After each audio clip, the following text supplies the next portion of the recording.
diving deep, no script, no plan. And your freaking BSK, yeah, we take a stand. From the battlefield to anime dreams, breaking down history, ripping through the seams. Joystick warriors and stories untold, mixing up the real and the brave and the bold. No filter, no leash, we let it all go. Get ready, cause we're taking you below. Welcome to the tangent zone, where the thoughts run wild. Gaming, anime, history compiled. Politics, chaos, whatever we find. Unlock your mind, leave the world behind. This is the tangent zone, where nothing is known. Strap in tight, cause we're never alone. To the Tangent Zone. I am your host, Antler Freak, along with my co-host, as always, BSK. We are here today, and we are going to be kind of a little off topic today. I know that the title of the podcast is The Tangent Zone. It's kind of what we do. But here lately, BSK and myself have been kind of going through some stressful situations and mindsets. And this is going to be kind of a cathartic session for us.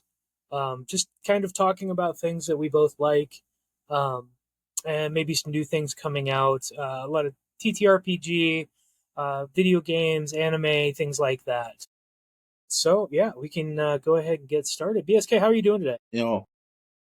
Better than yesterday. Oh, that's pretty good. So, yeah. Same How here, about you? same here. How are you? Yeah, yesterday was a rough one for me, not gonna lie. Even though the things that I'm going through aren't technically my problems, it's still a lot on my plate to process. And as I mentioned to you yesterday, I've started working out again, and did just a light workout, but I hit it pretty hard. And when I got home, it just felt like a release, and it was quite overwhelming. But yeah, talking to you a little bit last night, and yeah, I'm not gonna lie, I had a good little cry session, which, to be honest with you, I kind of needed it. Honestly, it's really good for everyone from time to time to have those emotional, like I said last night, emotional purging, just getting out a lot of pent up stuff out of your system. And there's many ways to do it, and not many ways I would consider wrong. So it's all for the betterment of yourself. And emotions can be just like toxins. Sometimes you need to purge the system in order to start afresh. Yeah, definitely. I know that was kind of how I felt last night, just a full on purge. A lot of emotions came out, a lot of remembering events of my past, and things like that. TikTok did not help me at all. But yeah, that it was kind of nice just to go through and just have, feel the feels, as they say. And that was really helpful for me. But yeah, like I said at the beginning, kind of going through, let's talk about some things that are kind of going to help us get our minds off of the troubles that we've got. Like I said, anime, video games, movies, TTRPGs. I know here soon I'm going to head out to Colorado to meet up with a couple of our friends. Yeah, that's exciting. And we're going to run a one-shot out there while I'm there. Kind of a Cyberpunk Shadowrun theme. That's going to be really interesting. And I'm going to ask for your help for coming up with the one-shot for that. Absolutely. Yeah, I know love that. You like that genre as well. And I love helping with world building and stuff like that. That shit fucking fuels my car. I gotcha. Yeah, and that's something I'll definitely need some help with, just to kind of iron out some stuff, like we did with Brookhaven. Yeah. For those of you who don't know, our Brookhaven campaign had to come to an end. We ended up losing too many people to life situations, and we just couldn't continue on. But it was really fun while we were doing it. It was a good time. A lot of good storytelling done. Yeah, the story was just panning out so well. Just from like the chaotic decisions of the players, just completely fucking over the story in such a delightful way, though. Yeah, the shenanigans that happened in a It was. dark story was very. It kind of threw me off a couple times, but yeah, you guys brought it back together and made it work. Oh, Uh, I I wish I would just have seen it be loved. able to go farther. Me too. Like, I mean, who knows what the future will bring? But because like we could easily at some point try to do it again, because the potential for an awesome campaign is still there. You know, it's not like it disappears. But I loved the duality of it, like because it was just like you had one half of the story, which was like this dark, gritty, noir story, and then you had like Benny Hill, like shenanigans, just like I couldn't, you couldn't make that shit up. It just happened. It was just like Yeah, it was a good okay, mix. It was a really good mix. Made a lot of memories in that running around the mansion. That was hilarious.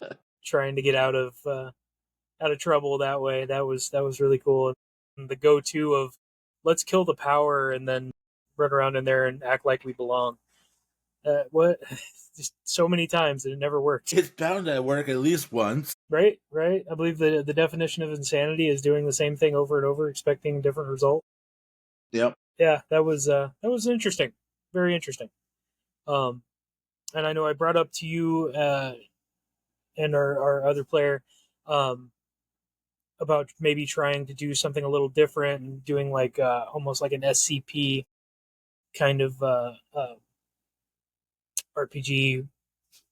I would. I don't really know exactly what to call it because I don't think it would really be a tabletop, but I think it'd be more of just kind of theater of the mind for the most part. Um, but I think that could be cool. Just like basically like breaking every session into just a mission that you need to go do. Um, could be interesting.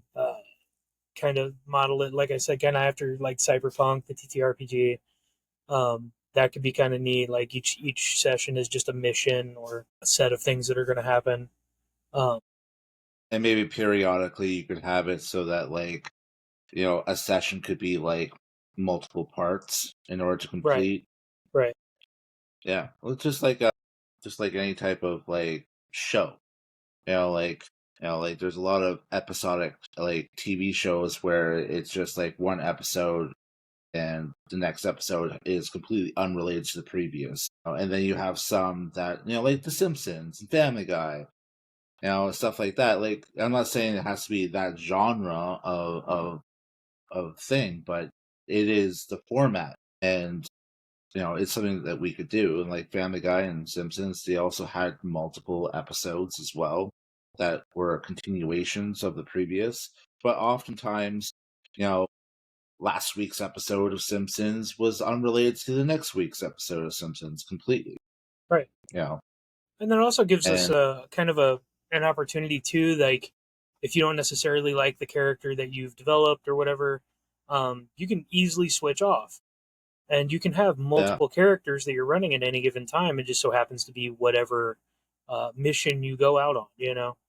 Um, you you could can also pick and have it so choose who that you want to do. yeah, like another thing you could do is you could have it so that it takes place in multiple areas of like the states, or you know and so it's like, oh, like this episode's going to be in Washington, this episode's going to be in Colorado, and like each state has like their own like units, their Mhm. own like workers, so you'll have different characters. And maybe to the discretion of the DM, maybe the for lack of a better term, DM, maybe the GM at that DM point. could, yeah, maybe the GM would be the one who's dictating whether or not you're going to be what character you're going to be playing. So it could be like, okay, I want you to make like 5 different characters, and those will be the members of the 5 different branches that cover districts of the United States. And then before each episode, I'll let you know what district we're going to be playing so you can pull up the appropriate character sheet. Right. So that way it could also be fresh for the player as well, because it's the DM who's deciding where the story is going to be taking place. Yeah, I like that, and that's something that, like, especially going forward, once I kind of get my scheduling figured out as far as my workout schedule, and once I get back from Colorado and doing all that, we might look into that a little bit more to run that, and we can have guests come on at any given time to add another member, and that would make it a little easier because you don't have to set aside once a week to play the game. You can do one-offs or just come in every now and then and when you're available and that kind of thing. A more flexible schedule. I think that would be more beneficial to players that, like, okay, had a hard week, I kind of want to play something on Sunday. Let's go ahead and I'll message and say, hey, I'm available on Sunday. Let's do it. And then I can just be like, okay, well, we're going to do it in this setting. Get this character ready. You're good to go. Yeah, absolutely. You're not really going to miss anything because each mission is going to be different. So I like that. That could be a good thing. I think I'm going to learn a lot when I go to Colorado and do this little, like, Cyberpunk one shot. Well, it's a great way of doing, like, a beta test of a system. Now, like, I breezed through the conversion book, and it seems really thoroughly planned. Like, it's well written, and it seems like it would be a relatively easy application. Yeah, when I read through that one, because I read through a couple of them that are either conversions or their own systems and things like that, and the one that I sent you is a very good representation, I think, of a conversion to 5e. For those of you who might be wondering, it is called the Technomancer's. Come on, sorry, I'm pulling it up on my phone. The Technomancer's textbook. It is available for free online, gmbinder.com, and it is a full book, basically, of a cyberpunk conversion to 5e. I found that, and like I said, even the paid ones that I've seen really aren't the greatest, or if they are decent, you have to buy multiple books in order to get everything you need. Same goes with Shadowrun. Like, there's a core book, but then to get everything you need, you're gonna have to buy like 8 more books.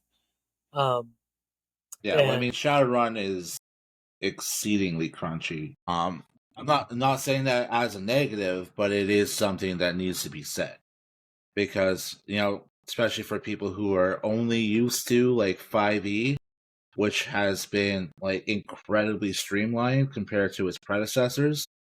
Like, the comparison between 5e and Shadowrun is like apples to a Buick. Like, it's a huge fucking difference.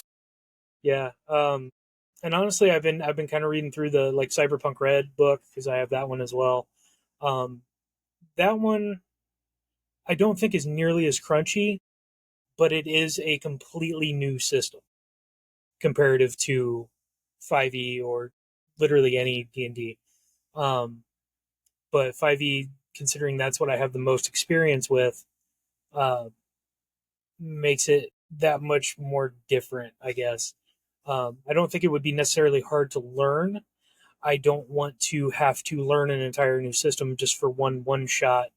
That I only have a week to get everybody in board. Yeah, well, it's not just you that's learning the new system. It's you that has to learn the system and then teach that new system to your player base, because your player base also is mostly familiar with 5e. So it's not just your learning curve that you have to consider, it's the learning curve of the players as well. And especially when it comes to a one-shot, you don't want to spend the majority of the playtime getting used to a new system, only for it to end like an hour or two after that. Yeah, that's it's definitely a thing that, like I said, I kind of been going through. Um, I think I'm gonna use a lot of things from Cyberpunk Red. I'm gonna use a lot of things from um, uh, Shadowrun, but then using the Technomancer's Tech book, I think that is going to be the good system to use. Um, Absolutely, Now, absolutely. whether or not we do like a night city for Cyberpunk, or if we do like Neo Seattle, like Shadowrun does, I'm unsure yet. I Again, mean, that's kind of something I want to talk to you about. the potential for that is endless. Like you could completely disregard both of those options and go for a Judge Dredd type of city where it's similar but also a little bit more gritty, a little bit more devastating, deadly. The potential's out there. Or you could do Blade Runner. There's so many different options, and it's awesome. And that's the stuff I love to work with. Is you know getting the the bones of a plan, and then kind of just throwing together a modge of things to make something unique. Right. Um, excuse me. Yeah, that when I'm looking at it, that what I really got to look at is like maps and things like that. There's a lot out there for like Cyberpunk Red and Cyberpunk 2020 and Shadowrun.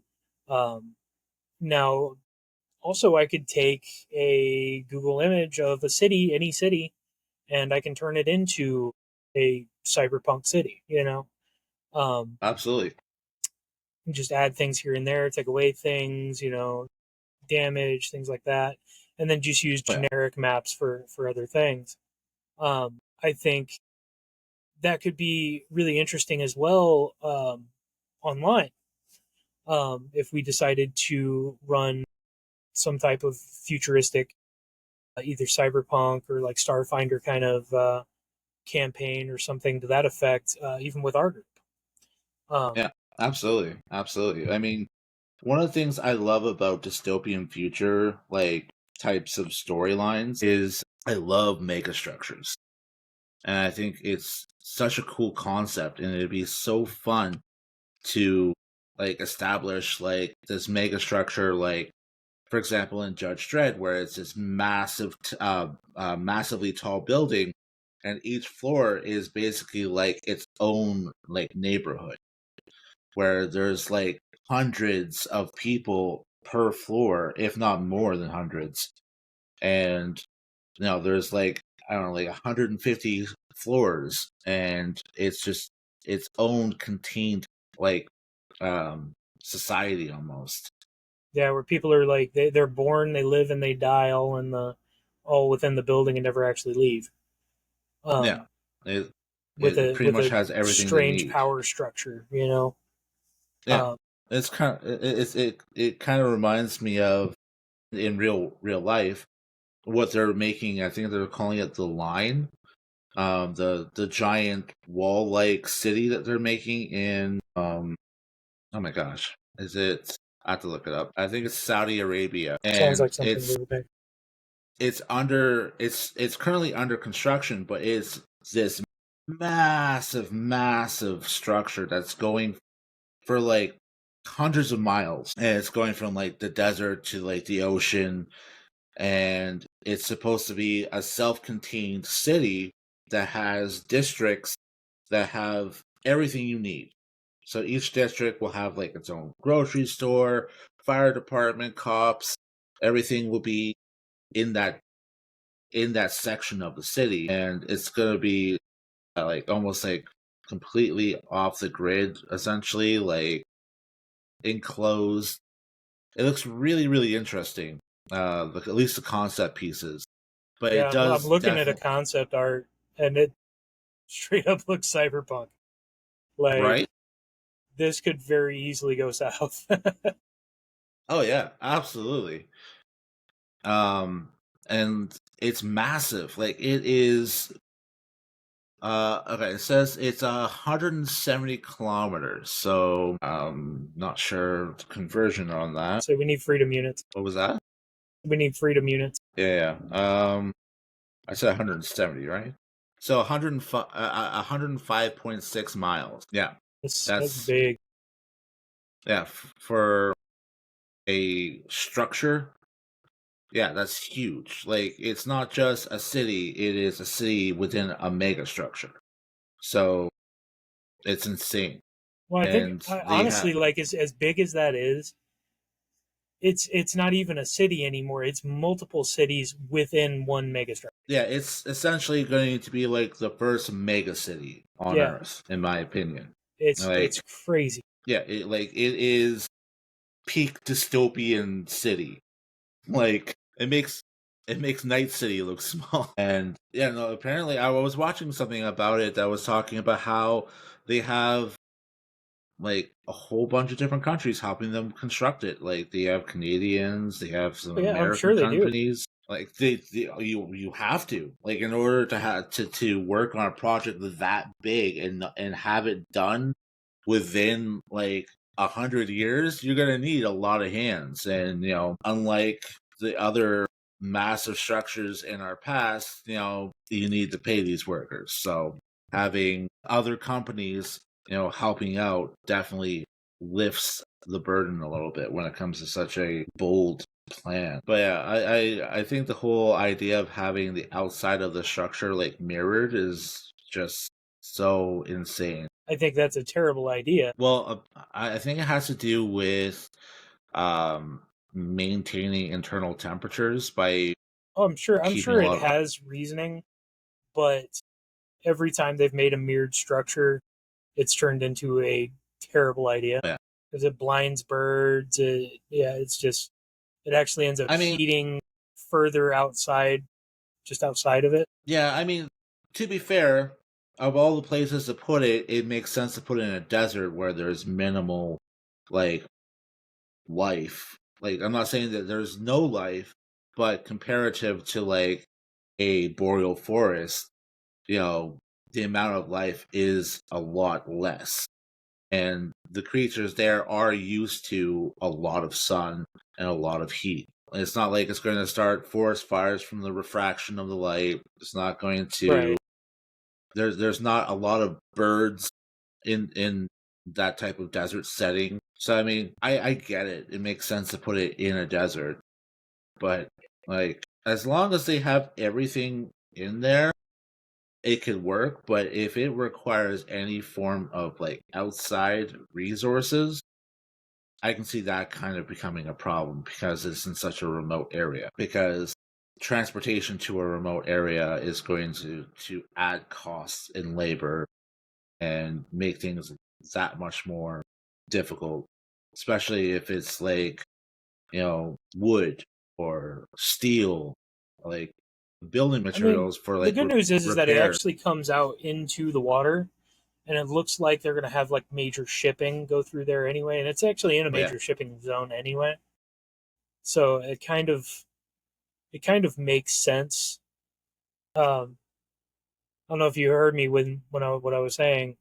Um, as far as getting from the port to where it needs to go in the line, um, being that it's 170 kilometers, you're either going to have to do it outside of it or you're going to have to do it inside, which I'm assuming they're probably going to have some kind of tram system or yeah, something. they do. That's I saw some internal blueprints Mhm.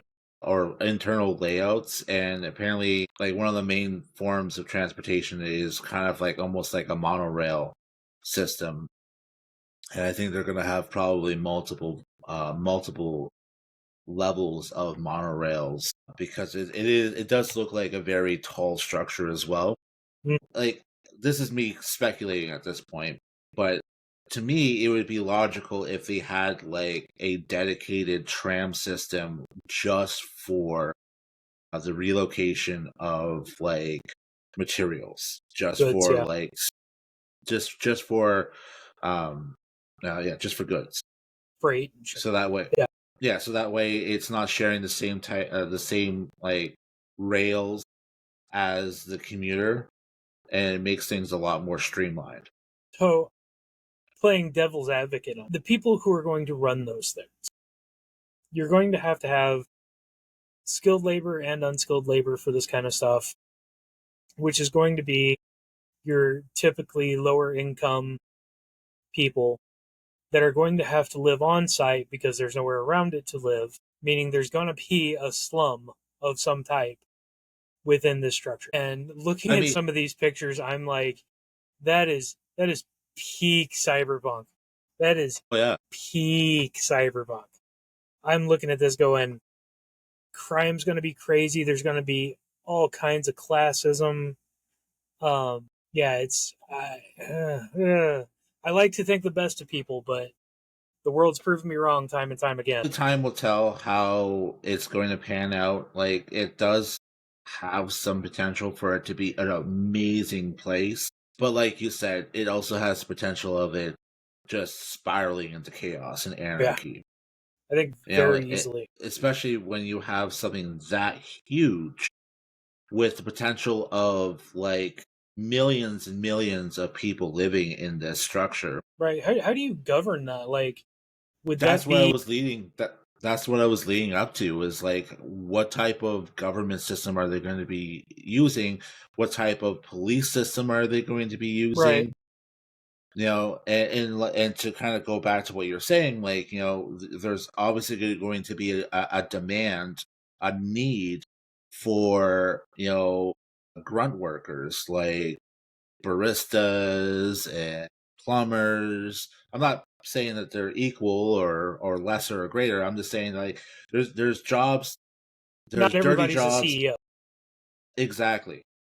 You know, and how is that system going to work? You know, in a perfect society, you know, even the simplest jobs pay above the minimum requirement to live comfortably. Right. But in a perfect world.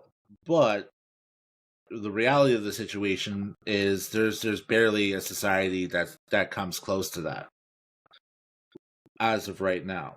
Like, we were close to it like 50 years ago, where, like, you know, a librarian could afford to buy a car, buy a house, and be a single income. Right. Well, and But we've gotten so far away from that, as far as at least here in the U.S., which I'm assuming it's probably as bad or worse in Canada.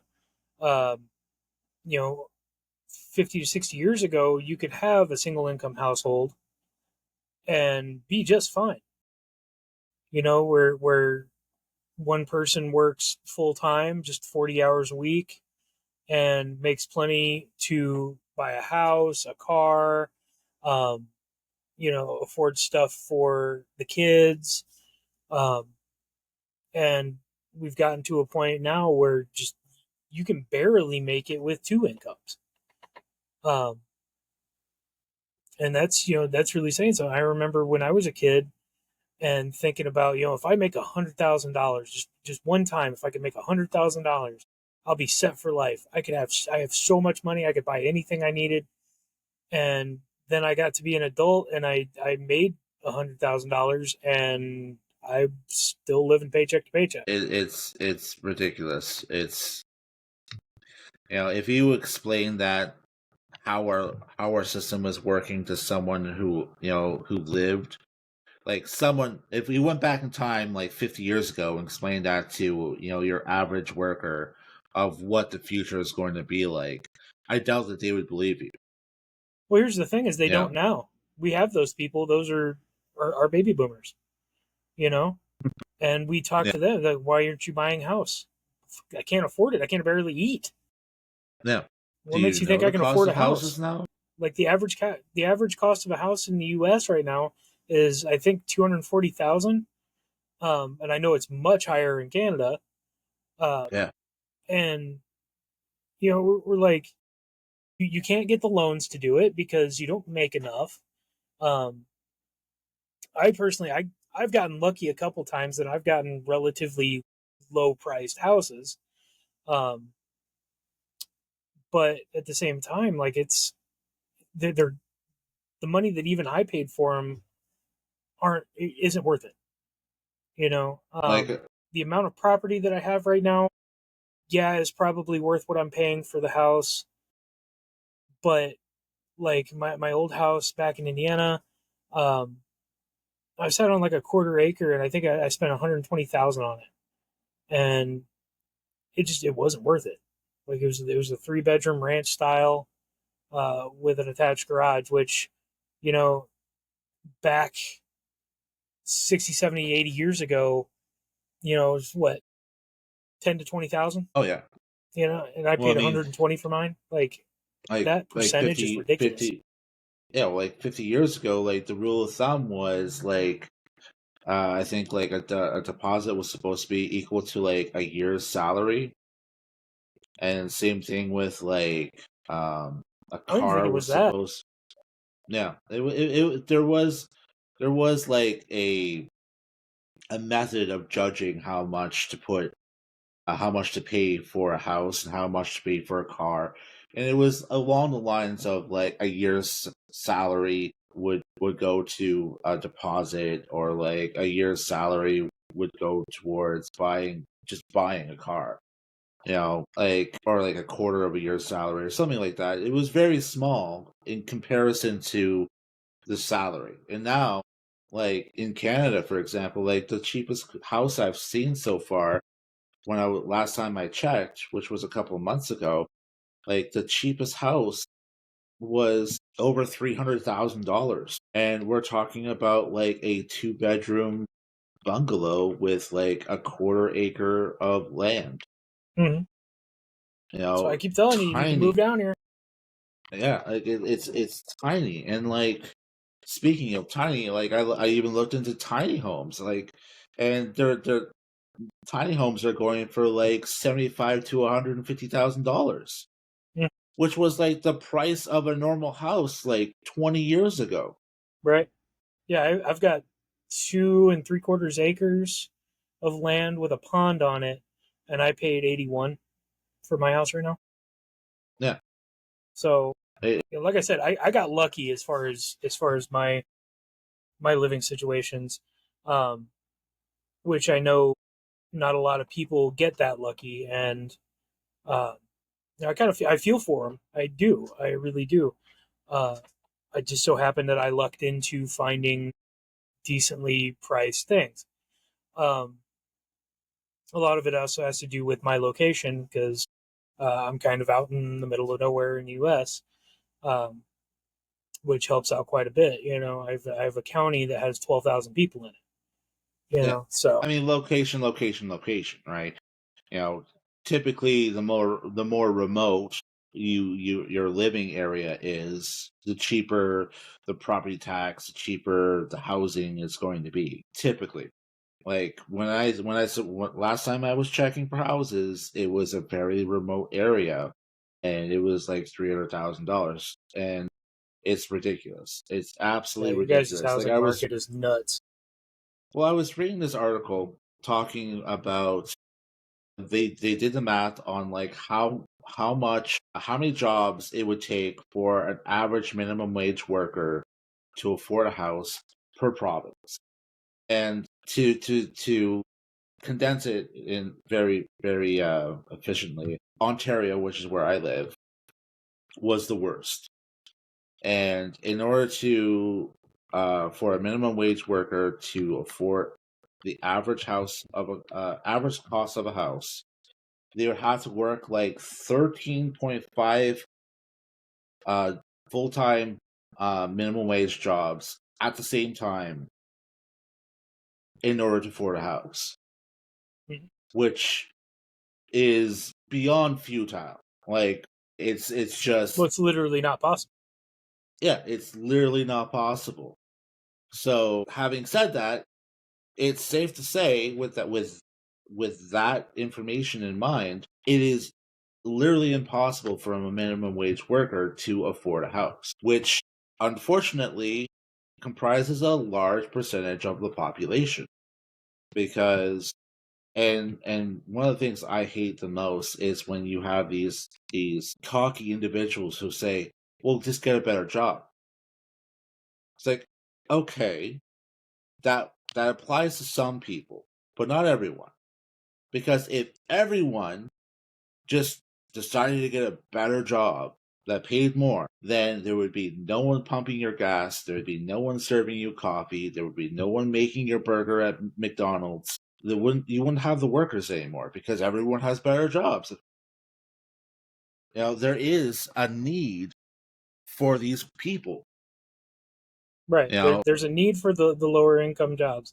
Now, what I think a lot of people, when they hear something like that, they immediately jump to it's not just that easy to just go get a better job, which I agree. It's really not. The amount of jobs that are out there, it's a ton of jobs.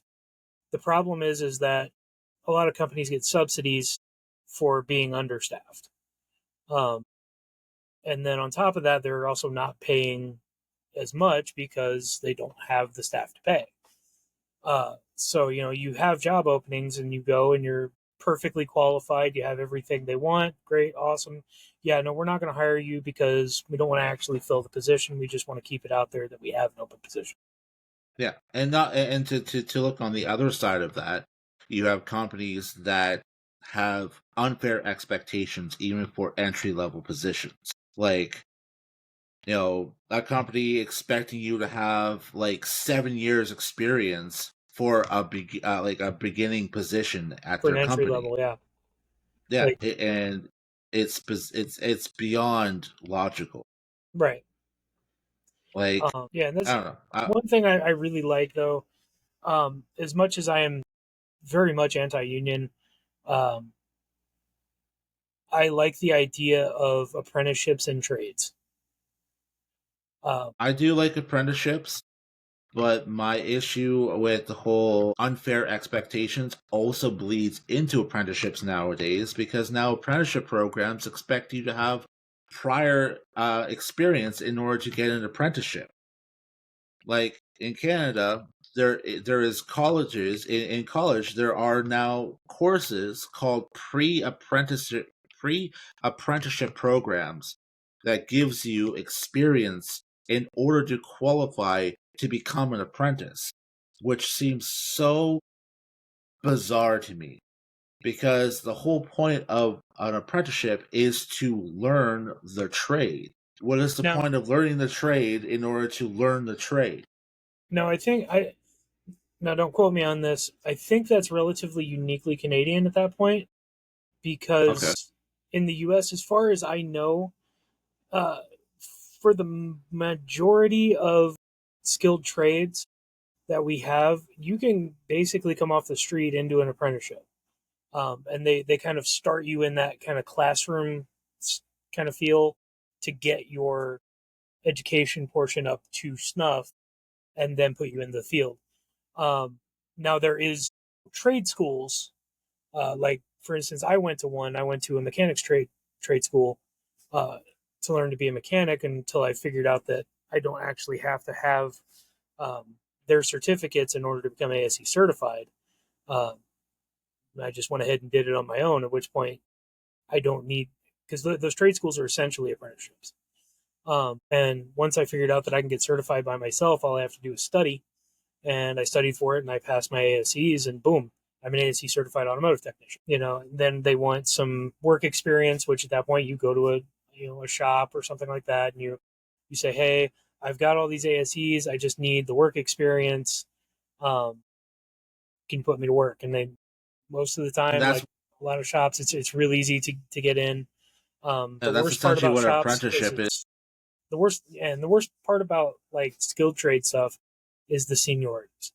And that's one of the reasons why I don't necessarily like unions because they protect ones that have been there longer, whether or not they are better at their job.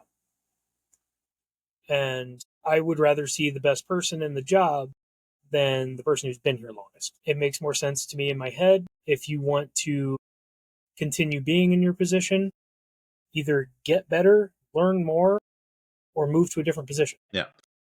Now, when it comes to unions, I've seen the good and the bad of unions, and the typically the bad parts of a union typically boils down to the union not being run the way it's supposed to be run. And it's blunt. It's a blunt way of saying it, but it's true because if it's run properly, the union is there to support the workers. That's the goal. That's the basically the baseline of it is they're there to make sure that your employer isn't screwing you over and isn't doing illegal things or opposing agreements made with the union. And if those if those expectations are not met, then there are consequences. They're there to support the worker. That's why there is union dues, so that way they have a proper infrastructure in order to back and support the workers. Now, the issue is complacency is a big issue, in my opinion, when it comes to any type of organization. Unions are not free from it either. Like, there's a lot of times where complacency or greed or just an inability to do the job plays a major factor into shitty union and becomes a bad example of unions. And unfortunately, a lot of people experience the shitty side of unions, and that's where you get like this mentality that unions are bad, because there's a lot of examples, but there's also a lot of good examples. But you just have to When I look you back just on have it, to have so when unions were created or when they became popular, they were needed. The labor laws were terrible. Um, the working conditions were horrid. We didn't have like OSHA. I don't know if you guys have OSHA or a similar thing. similar. That stuff we didn't have. And since the advent of those labor laws and OSHA and compliance and all that kind of stuff, EPA, the need for unions has waned. And when I look at unions, there's been a couple times, like my wife worked for a union in Indiana for I believe it was AT&T, um, and they were going to go on strike. And I looked at her and I said, "Are they going to pay you to be on strike?" And she was like, "Well, no, they're not paying my bills. They don't get to say what I get to do." I was like, "You're going to cross that picket." And she goes, "Well, I'll be labeled a scab." And I'm like, "I don't care. Until they pay our bills, they don't matter to me." I mean, it's a very tricky situation, I think, and don't quote me on this because I'm not fully versed in it, but I think in Canada, their people on strike still get a percentage of their wages. I know here that the companies, if you don't show up to work, they are not required to pay you. And we also have the vast majority of the U.S. has one. I think I can't remember what it's called. Is it no cause? They can fire you for any reason. Um, and then they also have right to work, so you don't have to be in a union in order to get a job. For any job at that point. Now, when, like I said, those strikes and stuff happen, and the union needs to stand together and all this crap. I look at a lot of this and I'm like, I'm not really a team player when it comes to this. I'm not. Yeah, yeah, Like I said, I am looking out for me and my family, and I could not possibly care less what happens to everybody else's. yeah. Um, I just googled it. So apparently in Canada, during a strike or lockout, members are expected to picket for 4 hours in a day in order to receive picket pay. The union's leadership, strike committee, and bargaining committee work as many hours each day as it takes to successfully achieve an agreement. They receive the same picket pay as local 79 members who picket. So it seems that in Canada, at least, strike workers do get paid for striking. I remember she said something about like they would get something. It's not anywhere near what she would be making if she was working. But it would have to go on for so long, and then they would start paying, and I was like, we got bills to pay. We can't Yeah. afford to you not be working. See, like Going back to that's that we can't afford the cost of living right now, even with two incomes, and then we take that down to one income, or and like one and now a we're really quarter. struggling. Yeah, and now we're Yeah. really struggling. Yeah. And it doesn't matter Like, what they come up with as far as a contract if I'm getting evicted from my freaking house because I can't make the mortgage payment. yeah. And that is a huge issue. But if that wasn't a factor, right, then things would be 100 times better. And that is something that is feasibly doable. It's not an unfathomable concept. It is something that could work if structured correctly. Like a union could be a good thing. Now, like I said, I've experienced a lot of good things when it comes to unions as well. Like I personally dealt with a union situation not too long ago where the the a union member ended up backing me because I wasn't getting appropriate hours, and for all the evidence that was presented, it was very evident that it was my company was my company was withholding hours from me in it with nefarious intentions, which not only goes against like labor laws, but it was also conflicting with union agreements as well. And we ended up settling, and I ended up getting some of my wages back that I lost. But unfortunately, I had to sign this NDA basically saying that my company did no wrong. Yeah, that's something that I really struggle with because like the I do see the good things that unions do. I do. To me personally, the bad outweighs the good. Um, because I've seen like relatively recently, my wife is now working for a different union here, and they had a kind of a mass layoff for a while, um, just to I guess they were trying to like kind of restructure and do some things, um, and she ended up getting laid off, and she shouldn't have been because she's the only person that does her job, which happens to be payroll. But she got kicked out by a senior um, person in her union that doesn't even know how to do the job. But because that person has seniority, then she could kick my wife out of her position, um, and not get laid off. And I kind of lost it. I was like, this is absolutely wrong. Like, I Yeah. can't believe.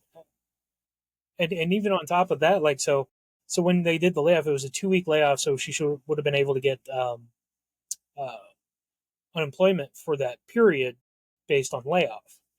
Um, but because this person didn't know her job, my wife still had to go in for 2 days to teach her the job so that she could do it for the next week and a half. And because of that, she lost her unemployment. That is So shady. yeah, I did not handle that well. I feel like that's not a union problem, though. I feel like that is the corporation that your wife worked at that that fucked up with that. They should have honored the 2 week thing. It wasn't the union who made her come in to do the training, right? It was the employer. Well, kinda. It wasn't necessarily the company. It was um, her bosses, and it wasn't even like a you have to do this. It was a we would need you to do this if you can. My wife is too accommodating, and she agreed to it. And I told her I was like, that's not right. You shouldn't do that. You should tell them if she if they felt that she was good enough to take the position from you, then she needs to do it. And if she screws it up, so be it. You'll deal with it when you get back. I mean, at that point, they should have just kept her on as a trainer. Right. Like, Yeah, just let her be there. And that way, if something like this were to happen again, at least you have somebody else that can do it. If they thought that she was qualified enough to teach someone else the job, then they should have just hired her to teach other people to do the job. Like, there's clearly, like, every company has trainers. Mhm. Right? That would have been the simplest solution. You know, maybe it's a little less pay, maybe not, but there's ways around it. But the bottom line is the company did something shady and fucked over a former employee, and that's stupid. Mm. And in my opinion, that's where the union should have stepped in and said, like, "Hey, that's not okay." Yeah. You know, And yeah, they did. because you fucked them over from being able to get an income because of your layoff. You should be confronting the income that they're losing because it was your decision. Ask her to come in. Whether they demanded it or not doesn't matter. They still ask someone knowing full well that they are making this person no longer qualified to have an income. Like, that's, in my opinion, where a union should be stepping in and showing teeth and defending the workers, because that's what, in my opinion, a union is supposed to do. They're supposed to be essentially the attack slash guard dog for the workers.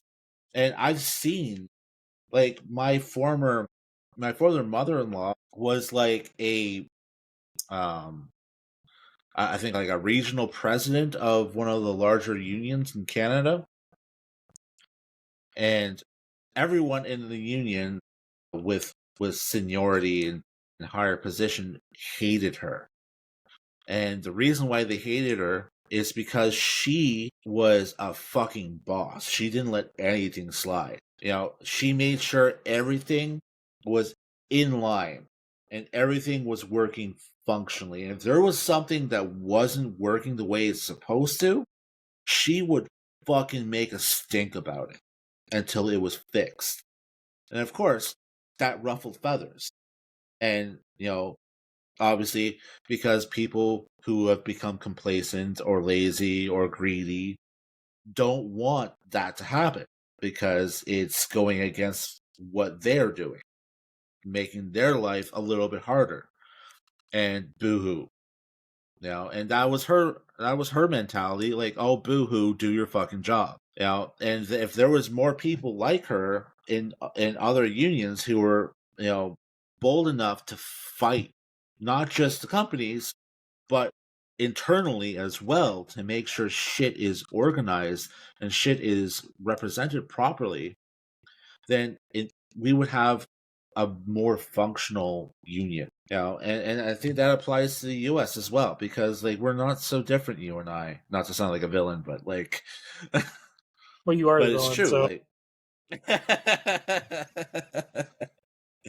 you burnt down the White House. We hate you. twice. Still beat you back to Canada. We And now we receded. just throw you at our enemies. Like a pissed off fucking Wolverine. Basically, you're a Yeah. badger. We just chuck you at. Yeah. But yeah, Oh yeah, no. kind of back onto the line topic. As far as that, Yeah. honestly, I think that kind of ties in too. Is that you know, unionization within like that kind of a system could get very confrontational. Yeah, Yeah, absolutely. yeah, But I mean, not to sound like the devil's advocate or to sound like a contrarian or anything like that, but I still believe that unions are supposed to be confrontational. agreed. Now, No, it actually, yeah, that's absolutely what they're supposed to be. The yeah, problem is that the only time they're confrontational anymore is during bargaining. And that is what causes a lot of the issues that happens. Is that they're essentially going to, one, they're going to fight tooth and nail for stuff that's just it's never going to happen. Two, they really only listen to the most senior employees because I mean, who gives a crap what the new members say? You know, that happens so often, and it drives me nuts. I'm like, I have just as much say as Tom, who's been working here for 50 years. We both pay the same amount in dues. He makes exponentially more than I do. How come my say doesn't matter as much as his? Yeah. You know, we're bargaining on my behalf too. Yeah. Absolutely. Absolutely. Um, to go back to the line, I think that one of the few ways I could see it working out in like ideally would be to have some type of, and don't call me a commie for saying this, Tommy. but to have but to have some kind of like universal income. You could Well, have it I so that, can. Okay, so let's dig into that a little because I'm not totally against it in this situation. If there was somewhat of a cap on inflation within that system, not saying that there would be any inflation, but just a cap on it so it can only go up by so much, and then that living income raises with it for your lowest employees or your lowest work. I could see that because essentially at that point you're being employed by the city or by the whatever that governs that uh, structure. we'll say city. We'll say city Yeah, just to we'll make call it the things city. simple. Yeah. So at that point, essentially, you're working. You have to live there because there's nowhere else to live.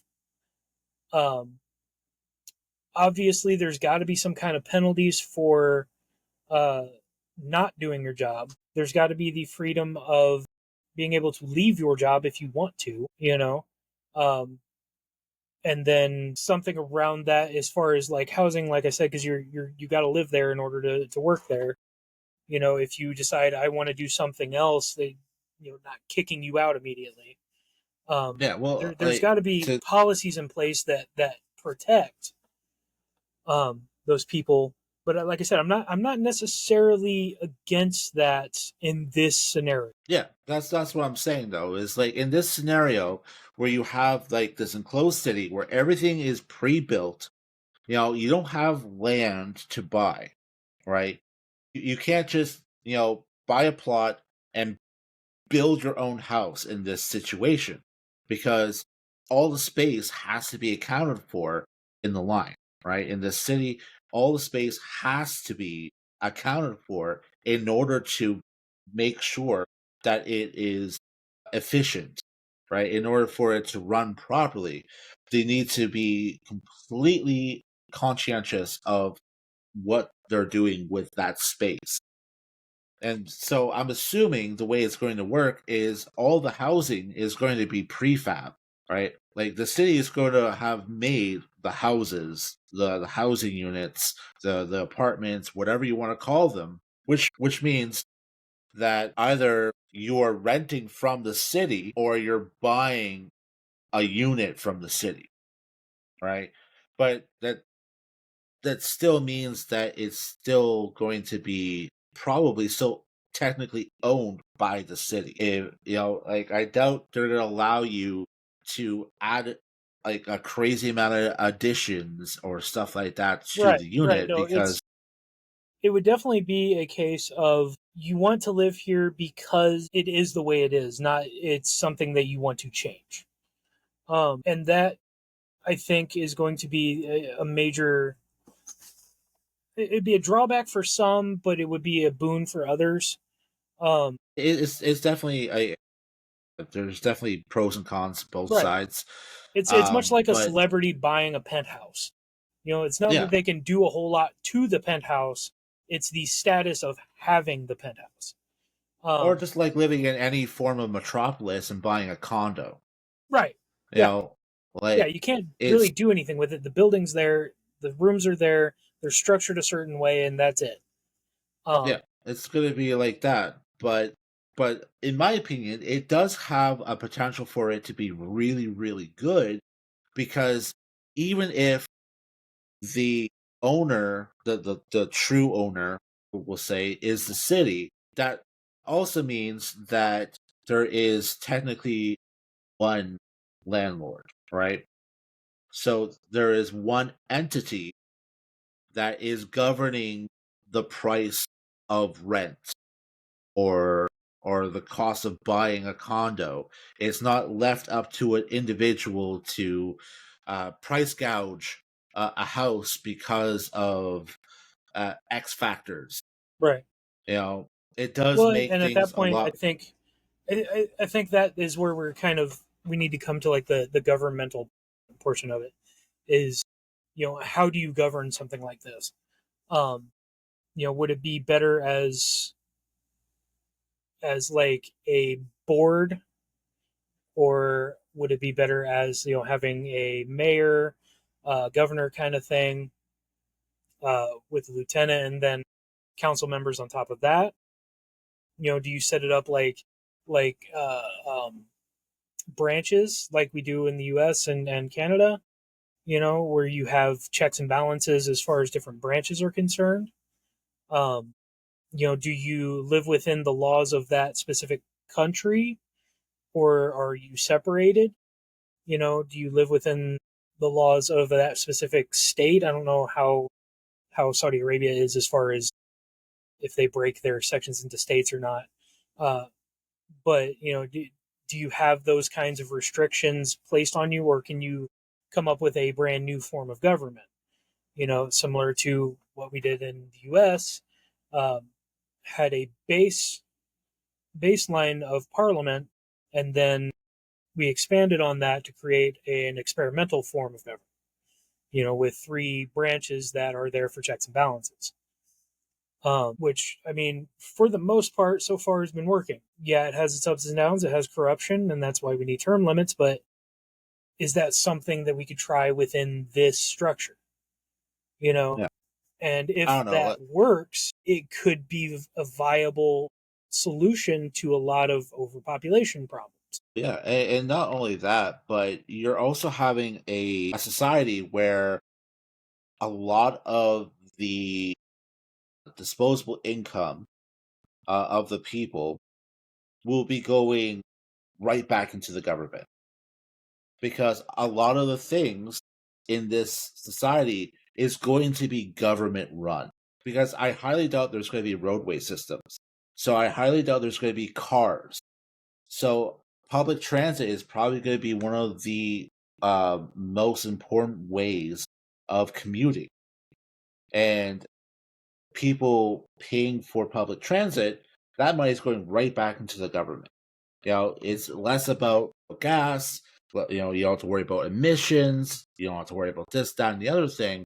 All that money can go right back into the government.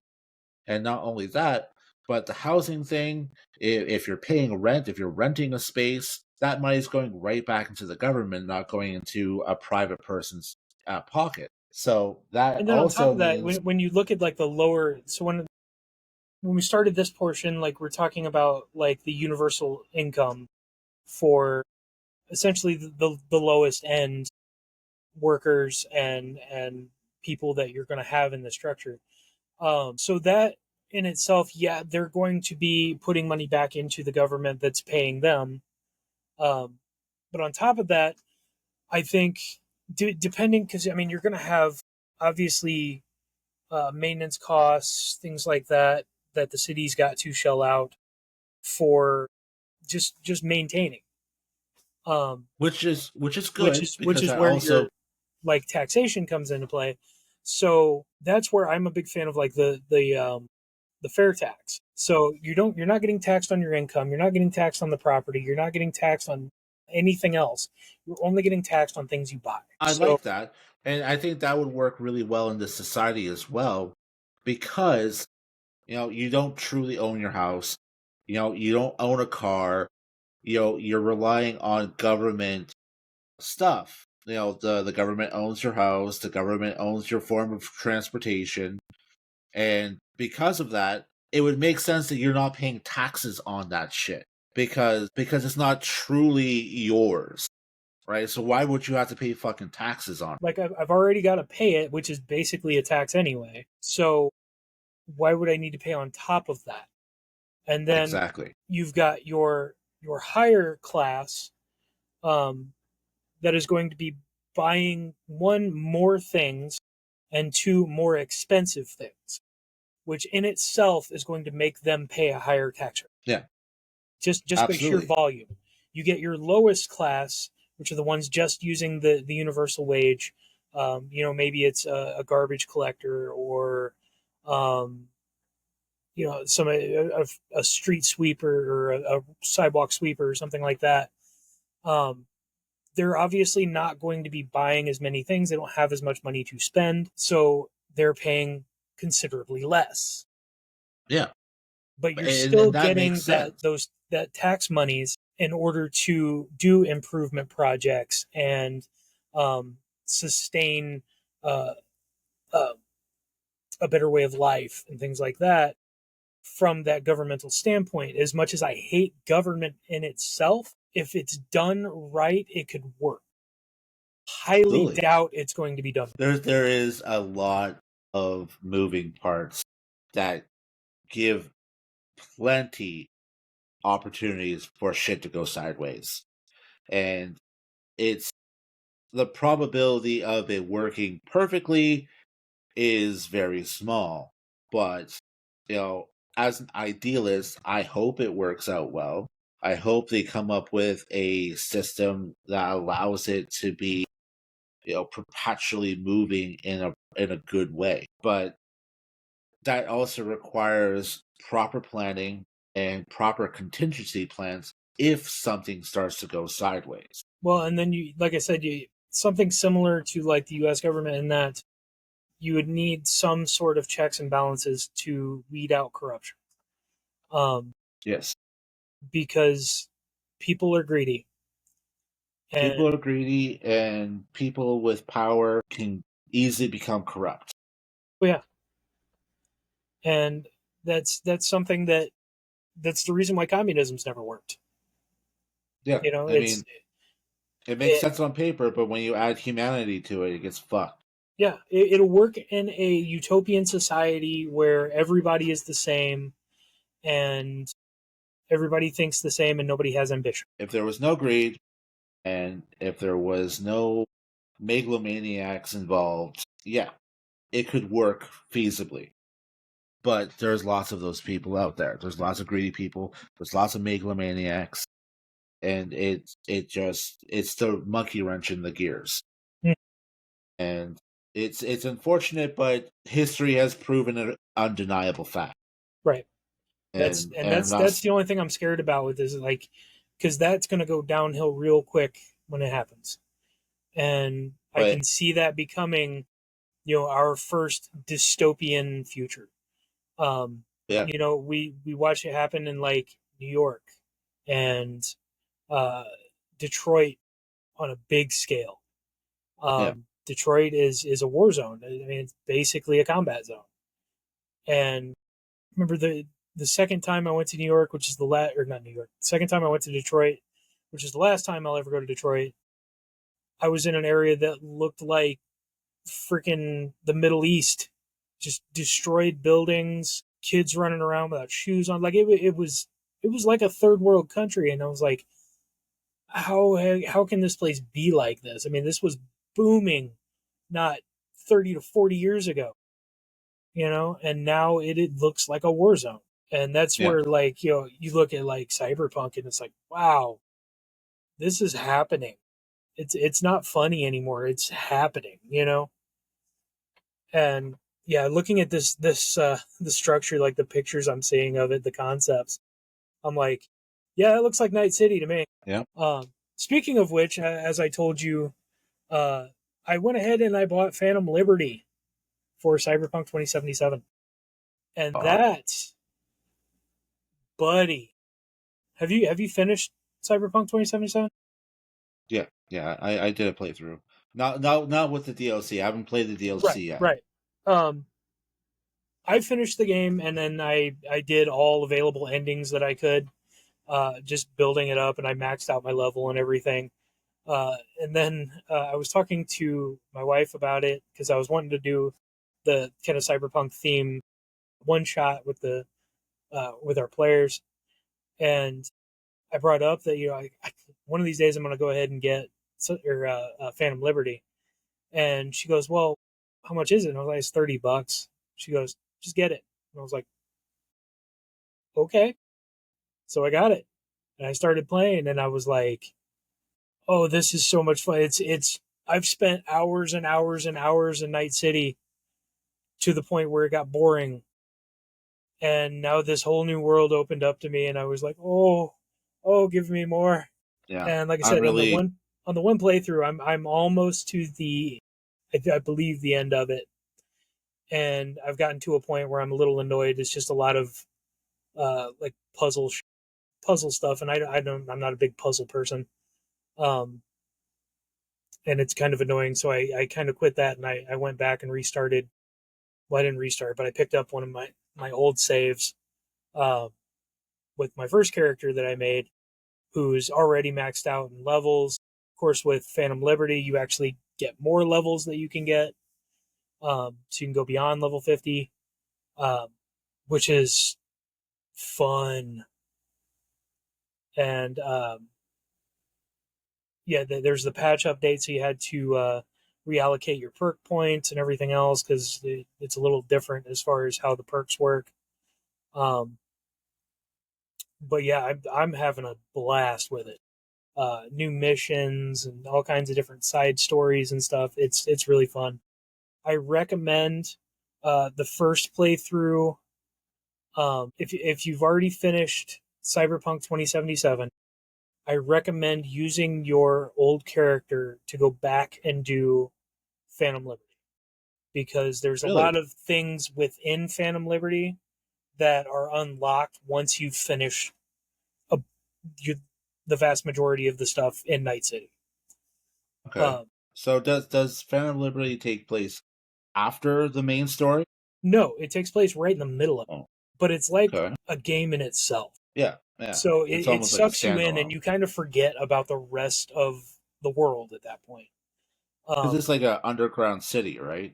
Not underground; it's just next to Night City. It's part of Okay. Pacifica, is what it is, but it's walled Oh, okay. off. Okay. Um, if you go like if you're running through Night City and you go kind of up to the stadium in Pacifica, that's where Dogtown is, Uh-huh. and kind of the surrounding area. Once you download Phantom Liberty, then it walls it off, and you can't go there until you're told you can go. Interesting. I like that. No, I really have to get it. Yeah, it's good. It's definitely worth the price.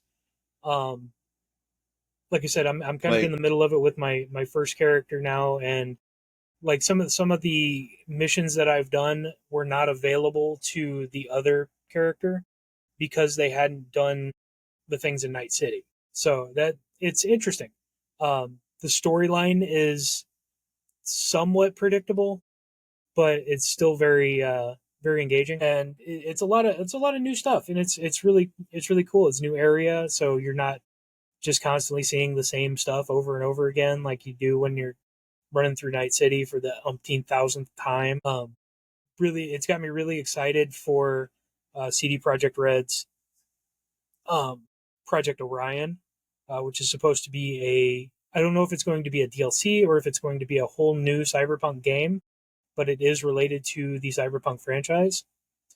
But they haven't really announced a lot with it yet outside of just they're calling it Project Orion right now. so they're playing it close to the chest right now. Oh yeah, Okay. real close. I don't know. I mean, you saw how long it took for him to come out with Cyberpunk 2077, and I then when remember it when I did, saw. it was trash, and it still took another 4 or 5 years to get it right. But now it's like one of the greatest games ever. I remember when I first saw the first, like, I guess you could call it a teaser for Cyberpunk. The cinematic trailer. Yeah, the which came out like almost like like almost a decade before it It's came out. it was a full decade ago that Yeah, that trailer came out, and then it took them. I want to say it was 7 years. 6 or 7 years for them to drop. Yeah, and even then they rushed it, and Mm. they ended up It pooping was out a so buggy. fucking game that was for a lot of people unplayable. Like I got it day one, and the bugs that I experienced weren't game breaking for the most part. I had some that were like I had to reload the game and everything was fine, or I had to go back to a previous save, which was annoying, but it wasn't habitual enough for me to go fuck this game. I'm not playing it. But it was. I love the game. I love the game. It's awesome game, but I also have some small pet peeves with the game because of what they had promised about the game before it was launched. And as far as I'm concerned, they still didn't live up to a lot of the promises, which is okay. Like I said, I still love the game and I will play the fuck out of this game forever. But there are certain things because apparently, like, one of the promises was you were able to, like, establish relationships with pretty much everyone. Mm. All the NPCs you could establish a relationship with, right? And then it turned out that it's not really the case. You have to be this, or you have to meet this criteria to be with this person, which stops you from being with this person and stops you from being with this person. And like, no matter what path you chose and what gender you chose and stuff like that, there is really only a limited amount of NPCs that you could establish a relationship with, which was not what I was expecting going in. I was expecting, you to be able to have like a full, like, immersive type of like relationship building as you would like with almost like a sim game. And yeah, it's small, but it is like things that could have made the game so amazing if it had that much depth to it.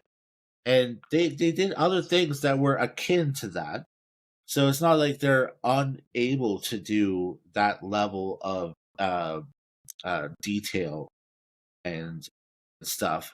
It's completely doable. And I'm hoping that with whatever new Cyberpunk game comes, that they take the fans' opinions into consideration when it comes to what they're going to be adding on top of the new game.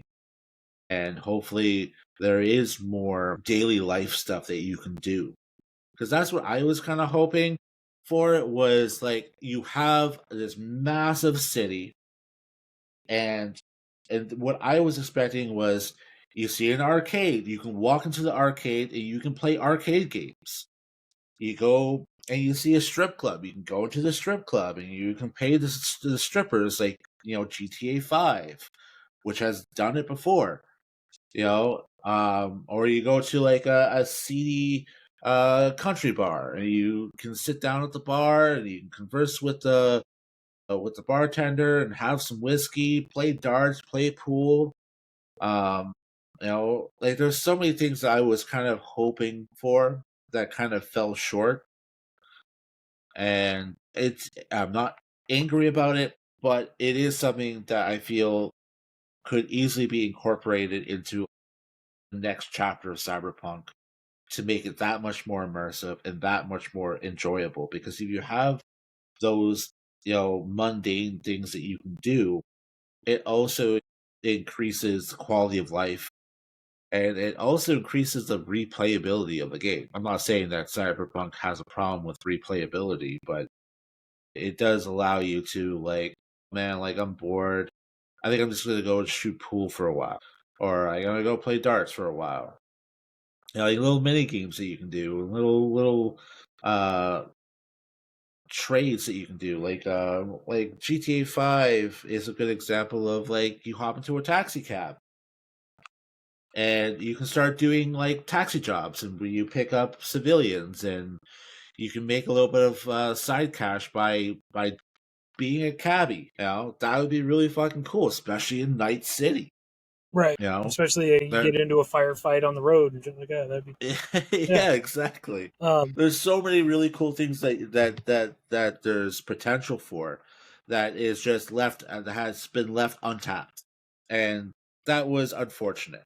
You know, especially because they had, you know, 7+ years to kind of encapsulate living in Night City. And that's what I wanted, was I wanted it to feel like I was living in Night City. Not just being in Night City, but actually living in Night City. You know? And it would have been cool if they had like a more of like Fallout. They have like a survival setting, like a survival difficulty mode where you have to worry about food and water and sleep. You know, that would be cool if they added that as a choosable function for the game, where you have to be conscientious of how tired you are, how hungry you are, how thirsty you are. You know, and then you have to worry about, like, do I have enough money to go to the store and get some food? What am I going to do to get that money? You know, so how one of far the am I? things that they added that I really like is it's a mission. It's called I really want to stay at your house, and Okay. it's obviously it is the title of a song made very popular by edge runners. Um, but basically, it makes it to where your love interest, whoever you're partnered with at that point, uh, whatever you choose to do, whether that be Pan Am. Well, I think I lost connection. Hold on, just a moment. Froze. Yeah, I know my internet kind of went down for a second. Anyway, what I was saying is that it has this thing that uh, with whoever you're with at the time, whether that be Pan Am or Judy, or I don't know if River counts in that one or not. Um, uh, but basically, you can text them and be like, "Hey, do you want to come over to my apartment?" And you can send them to whichever apartment you have. If you, because I personally, like in my one playthrough, I have all of the apartments, so I can send them to any one of my apartments. And then you go and you have a little conversation, you have a little sweet moment. There's no like real like intimate scenes or anything, but like you can dance with them, you can go to bed, you guys sleep together, so you wake up next to them, give them a kiss, that kind of stuff, um, and have little conversations, and then you leave. You can send them flowers through this new thing, which it's kind of a neat thing, and it just adds that little bit of life to it. And I think it made a lot of difference, especially to me. Just kind of like, oh, well, that's kind of nice. I like that. That's neat. Yeah, Um, I think that I love that shit. I love those like little details. You know, it's the little details that really make it really, really good, right? And that applies to pretty much everything I enjoy in life, whether it's music or movies or tabletop role playing games or video games. Like the details matter. Like little things add up and make things more immersive, more enjoyable, just overall. You know, good or bad. Like even like little things like, you know, you play a video game and you get cut and your cut gets an infection because you didn't treat it. You know, that's a neat little attention to detail that wasn't necessary for the game to be the game, but they added it in order to improve immersiveness. You know, and don't get me wrong, like Cyberpunk has a lot of shit going for him as a positive. But like I said, there's a lot of things that they could have added on top of what they already have that could have it just absolutely increased the immersiveness of the game. And like I said, the whole sleeping thing, you know, making it as an option to make it a priority would be really cool.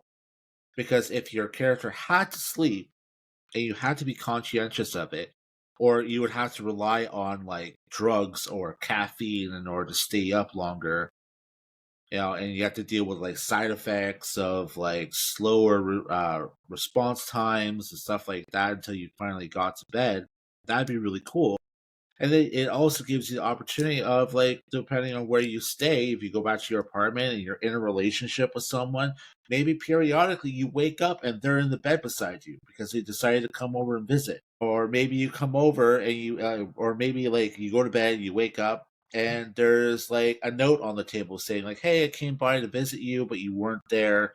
You know, just let you know that I care about you and stuff like that. Like little details like that um are awesome. And I'm hoping that as CD Projekt Red evolves as a game company, I hope that they do more of that type of stuff Right. because Well, I it's think they're definitely really pushing it because I mean you're looking at they put out Cyberpunk 2077, they've put out Witcher 3, um, they they did the Phantom Liberty release, yeah. And then which to be honest, all like I the said, is essentially a whole another game within the game, um, and it adds just a whole new layer to what's happening. Uh, and I think that they're already a top tier company, and they just need to put just the little things here and there. I think are going to make all the difference when it comes time for release of this stuff. So yeah. it's going to be interesting to see what they come out with. They are one of the few game companies nowadays that I get excited for when I find out news about new developments. Like I used to be over the moon ecstatic when I heard rumors of Bethesda getting ready to release information on like a new development because it meant either a new Elder Scrolls game or a new Fallout game, and I was over the moon excited for it. But they've kind of shot the bed lately with their stuff, which is really unfortunate because I really appreciated their work because they did a lot of tireless work, and they also, even when they were a very small group of people, uh, they still put in an immense amount of minute details. Like we look at Skyrim, for example, the amount of books that they wrote just for happenstance of a player to pick up and read, Mhm. like completely unnecessary, but they did it anyway for immersiveness, I love that shit. You know, I'm not saying I read the books, but I still appreciate it. Yeah, you appreciate that Like, it's there. Um, yeah, yeah, that's definitely a thing that I think is getting kind of lost as we move into the future and we progress as a society. We are yearning for more and more content, and it used to be that I could run from left to right on a screen, and that made me happy. I didn't care about a story. I didn't care about what was happening. I just knew that I needed to get from point A to point B in the fastest amount of time as I could. All right. Then you start getting into games and things that have a real story to them, and then the world changes. You need to have those stories and things. That's when you know essentially history becomes, and we are always yearning for that lore. We want to know what happened to make this happen. What if these two things happen, then we can theoretically predict what's going to happen later. Um, I think that is a compelling piece that um, a lot of video game companies either haven't tapped into or don't realize exists. The AAA games, the main AAA games that are coming to mind as far as like Baldur's Gate 3, Cyberpunk, um, the Fallout series, um Skyrim to a lesser extent, um, but like those that have stories that have interconnecting themes and different things within the games themselves that connect to other things within the game. Um, yeah, cause and effect right. as well. Your decisions matter. That's one thing that like I really look forward to when I see new AAA games coming out. Yeah, I'm not a absolutely. huge gamer, as you know, um, but I do enjoy a good story. And one of the I main reasons why I'm a DM, I want to make a story, or I want to tell a story. And when I play a video game, that's what I'm looking for. Is I'm looking for a story that I can sink my teeth into. I would wholeheartedly recommend you to seriously sit down and play through Red Dead Redemption 2, because I think that you would fucking devour that story, because it is one of my favorite stories in a video game of all time. It is so immersive. Think I There's such have it, but I'm not. I don't think there's I've su- ever played it. there's so much attention to detail. Some of them are ridiculous to say out loud, but it does add to the realism of the game. Like, I'm talking about, like, graphically speaking. I'm talking about, like, situationally speaking. Like, the NPCs as well have seem to have, like, their own like, regiment. There's so many just random encounters that can lead to, like, bizarre side stories that you would have never encountered if you hadn't decided to go off the trail and go into the woods for like 15 minutes, and you come upon a shack and you start hearing some weird shit, and it's all of a sudden you're wrapped up into this weird side thing. um like, there's so many things, yeah, and that's not it's not even including the hunting, the fishing, the camping, the cooking. Um and like, one of the crazy attention to details that is just so bizarre for me is that if you are riding a horse and your horse is male and you go into a cold climate area, you can literally see the nutsack on your horse shrink. Like, I'm not even joking. It's like a unnecessary attention to BSK, detail. why are you looking at horses' nuts? It's hard to avoid with this game because they're big, and Oh wow. you're looking at the backside of the horse while you're, it's because it's like third person, right? But no, like, I was watching a video that was talking about, like, the subtle details, and they mentioned that. And I was like, no way, no way. And not only that, but, like, because it's in, like, the Wild West setting, you didn't have a lot of, like, paved roads or brick roads. It was a lot of just dirt roads. And because of that, you go into a town and, like, Main Street's just dirt. Hmm. And if it rains, that It's dirt mud. becomes mud. All right. And if you get into a fisticuff with someone and someone knocks you on your ass, you get covered in mud. And you can literally go down to a river and wash yourself off. Like, it's these small details that make the game, like, incredibly immersive. You know, like, another good example is you go out hunting and you want to make some money on skins. Well, you have to worry about where you're going to put the skins. If it's a rabbit, you can put a rabbit skin in your bag. Mhm. What if it's like a deer or a boar or alligator? Those are big skins, right? So what you do is you drape it on the back end of your horse. And as you accrue more and more skins, it actually stacks up, and you can actually visibly see the different skins that you've accumulated, and it's really cool. It's a small unnecessary detail, but it adds to the immersion. And if someone comes by and fucking steals your horse, they steal your skins. It's a harsh but real, like, and I like that stuff.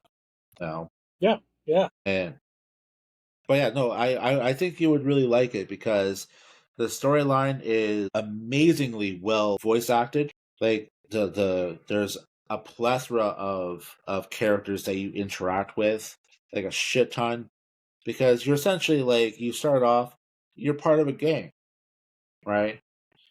And this gang all lives together in a camp, and periodically you move campsites to different locations. But, like, you have someone who cooks, you have someone who, like, deals with like the books, and you have like other people who like go in and like do petty crimes and stuff like that to help maintain the camp's income. And that's something that you do as well, is like you go out and you do certain things to make money, and you can choose how much money you put in towards the camp and how much you keep for your personal self. And the more you put into the camp, the better the camp becomes, the more luxury items you get.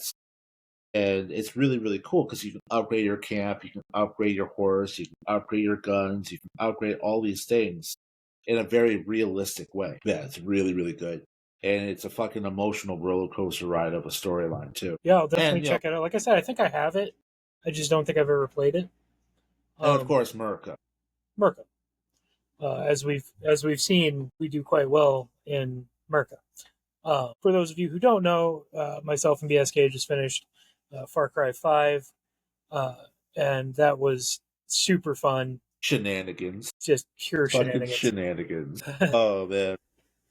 we need to do more like that though. Yeah, absolutely. I think we should also probably play another either Breakpoint and finish that, or get into the one that came before Breakpoint, which was Wildlands.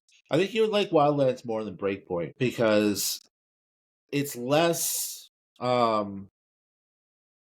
futuristic and more realistic, because it takes place closer to modern day.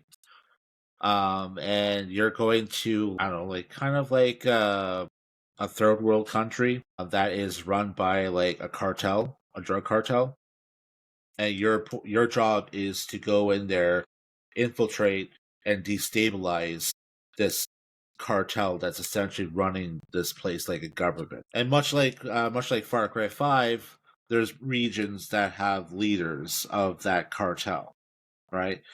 So like you work your way up to find the location of that leader to then free that sector of the country. Okay. Yeah, And we'll definitely do that. yeah. I think honestly, I think what we should do is do a co-op playthrough of like all the Call of Duties and record it. Just do like a full one through whatever. Yeah. And just see what happens.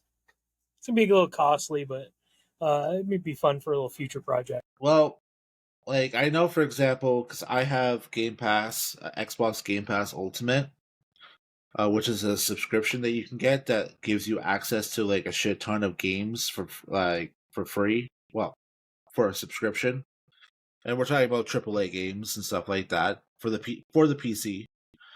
And Modern Warfare 3 is on it right now. And apparently the newest Call of Duty game that's coming out, which is Black Ops 6, that's also going to be released on Game Pass right away. So, I mean, you pay like, I don't know, like $18 and you can play a $90 game.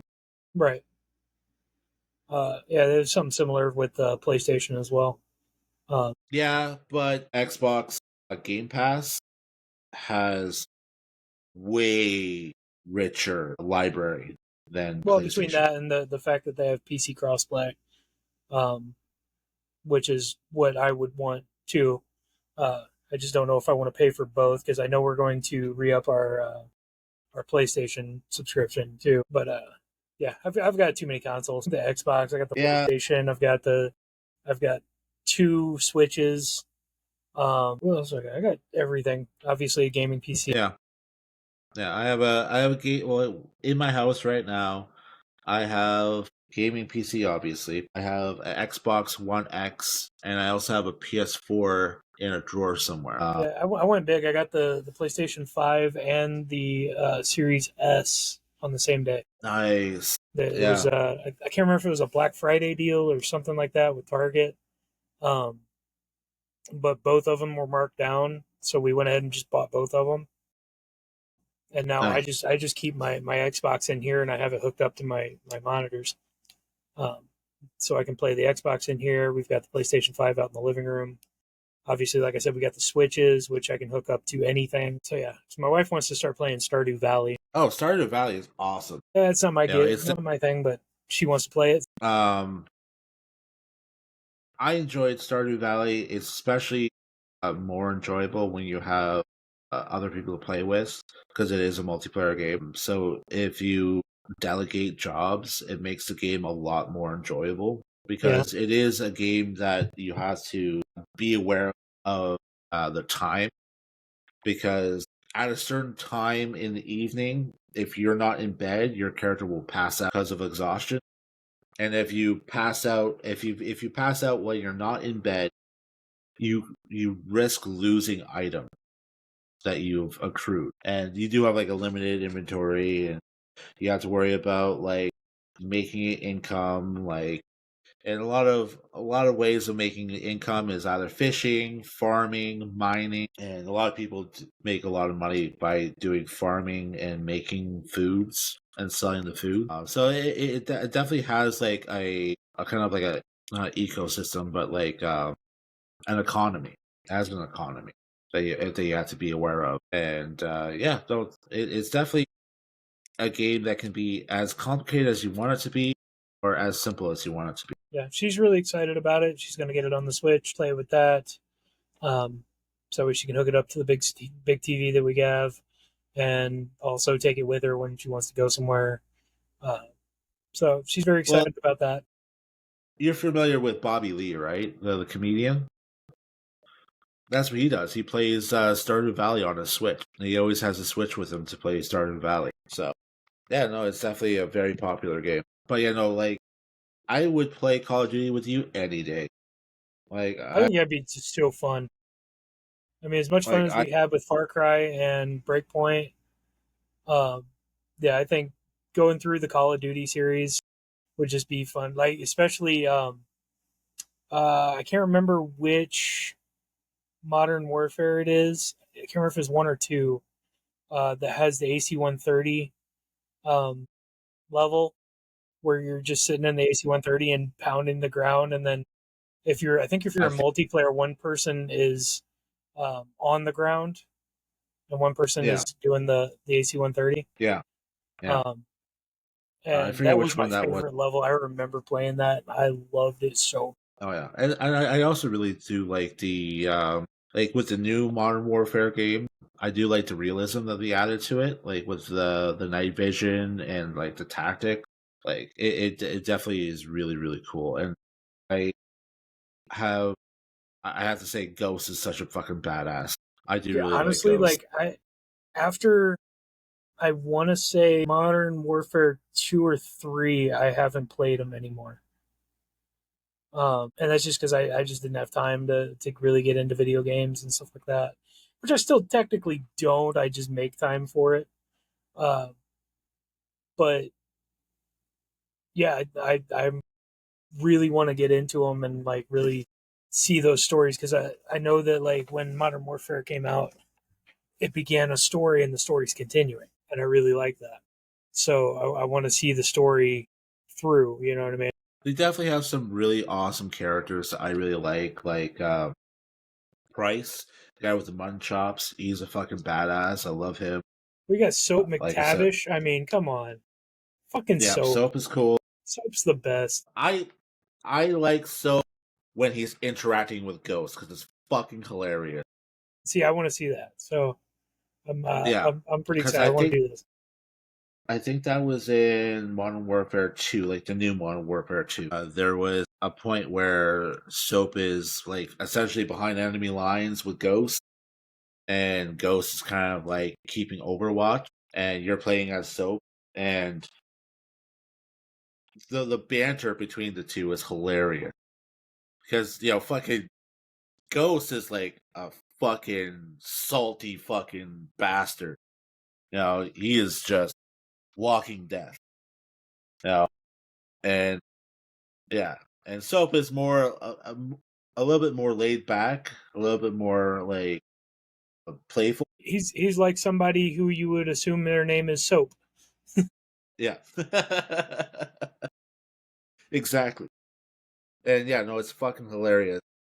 Yeah, I think that should be probably that. I wouldn't say necessarily the next one we should play, but um, definitely in the near future we should hop on the old Call of Duty bandwagon and Oh rock yeah, those out. and not only that, but like even rocking out some multiplayer games as well would be fun too, or zombies. Yeah. Well, I think this is a pretty good spot to end it. We've been talking for about 2 hours now. Um, so yeah, I think this was a little bit of catharsis for us. We got to laugh a little bit. We got to discuss some things, take our minds off of stuff for a little while, which is kind of nice. But yeah, thank you everybody who is watching, and we will see you next time.